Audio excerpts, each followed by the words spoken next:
listen then to a tale that, although strange, is entirely true. These are the opening words to the myth of Atlantis in Plato's Timaeus.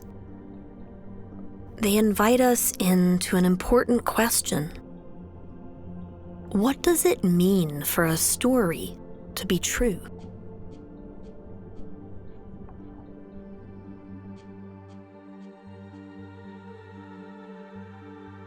The Atlantis myth tells the story of Solon, a famous Athenian lawgiver. He was on a sort of sabbatical after pushing forward some important social reforms. He travels to Egypt, known to the Athenians as the birthplace of civilization.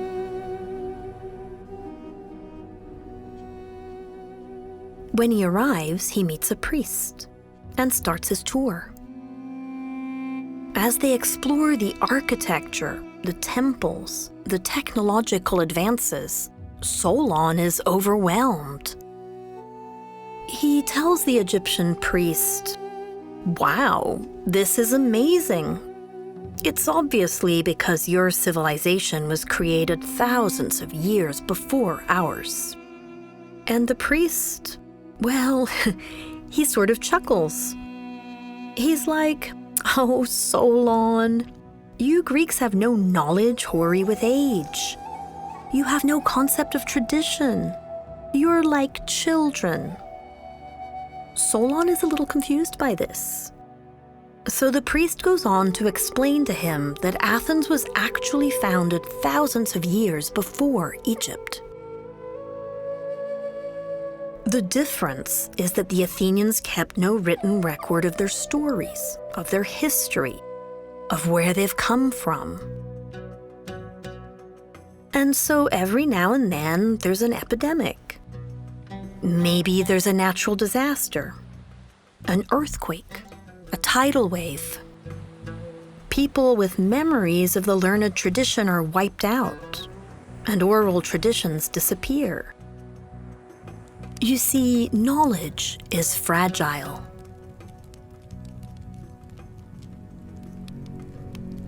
In order to prove his point, the Egyptian priest tells Solon about the long-lost city of Atlantis.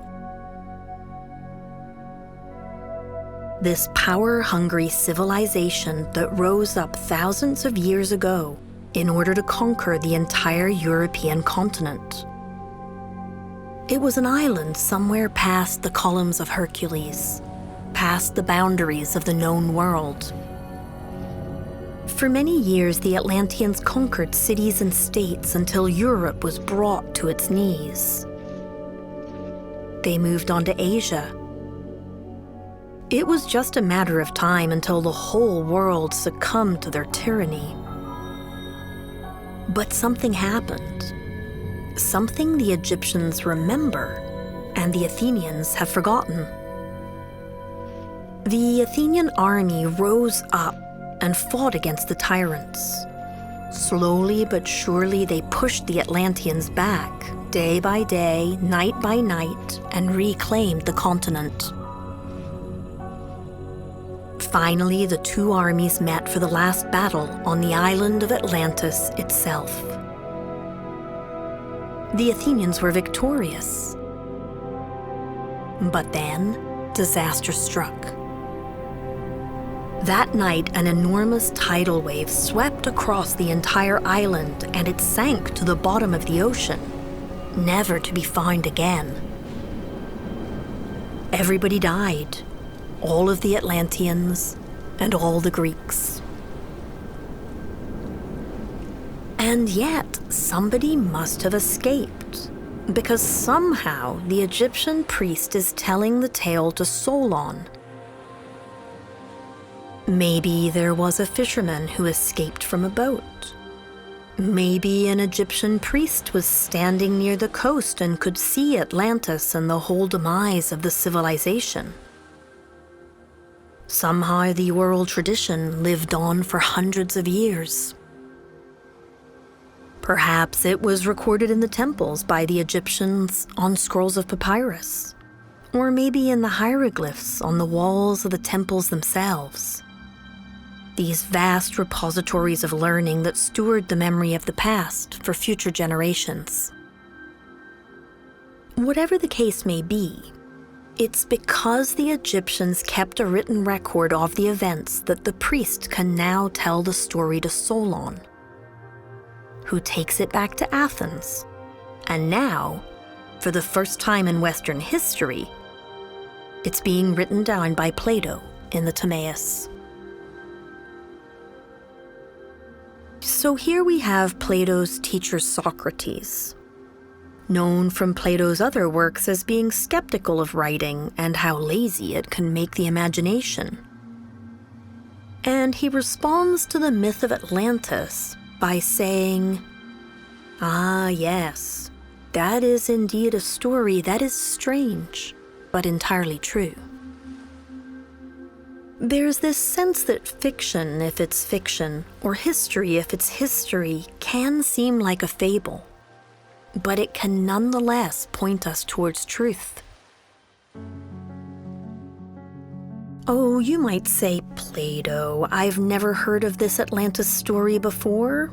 And he might say, well, yeah, it was an oral tradition, and I'm preserving it for posterity now by writing it down. This is a concept that medieval writers will inherit from Plato. And they create manuscripts in order to do the same kind of preservation efforts thousands of years later. A process we call translatio. That's the idea of translating, or moving from one place to another across time and space, the body of human knowledge that we inherit from the past, so we can learn from it. That's how we get the tradition in the Middle Ages of authors inventing tales, but claiming they find them in old books. It's a trope that honors the Atlantis myth. It's a theme to help people understand that the authors are paying respect to the past, to the storytelling giants who have come before them, so that the cycle of story lives on. An analogy we owe to a famous medieval teacher, Bernard of Chartres.